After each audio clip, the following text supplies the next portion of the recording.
yok mu? Onlar çiftçinin gibi babaları da güzel büyük duruyor. Öyle yapıyor şimdi.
Valla şillik tatlısı Adıyaman'a has yöresel bir tatlı.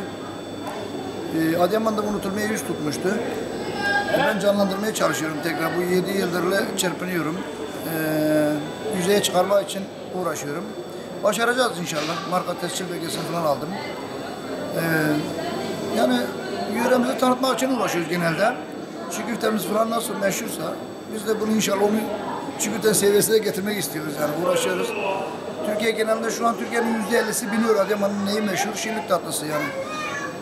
O seviyeye getirmişim çok şükür. Tabii biraz uğraşmak gerekiyor yani, işte böyle fuarlara falan katılıyorum elimde imkanım olduğu sürece. İş yerim var merkezde. Yöreye has bir tatlı yani, bunu biraz geliştirdim ben. Tabii tarihte gelen, Osmanlı'da gelen bir tatlı.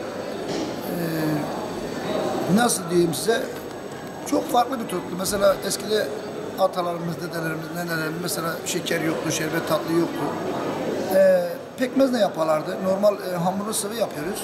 Süt katıyoruz biz hamuruna. Daha önceleri süt katmazlardı. Şimdi biz sütlü yapıyoruz. Ceviz katıyoruz içine, fıstık katıyoruz, yani isteğe göre değişiyor. Pekmezli yapıyorum. Şeker şerbetli. Bunların tahin karışımları var.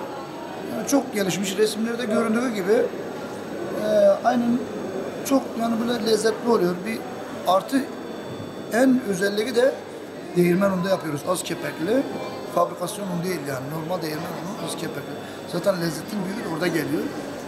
Yani bunlar ceviz, işte ceviz, fıstık, ondan sonra pekmez, süt, un birbirini bulunca tereyağı, bir de tabii şerbetlerin içine tereyağı atıyoruz. Bunlar birbirini bulunca çok nefis bir lezzet ortaya çıkıyor yani. Bizi burada ziyaret ettiğiniz için size de teşekkür ederim. Bizi tanıttığınız için ayrıca çok çok teşekkür ederim.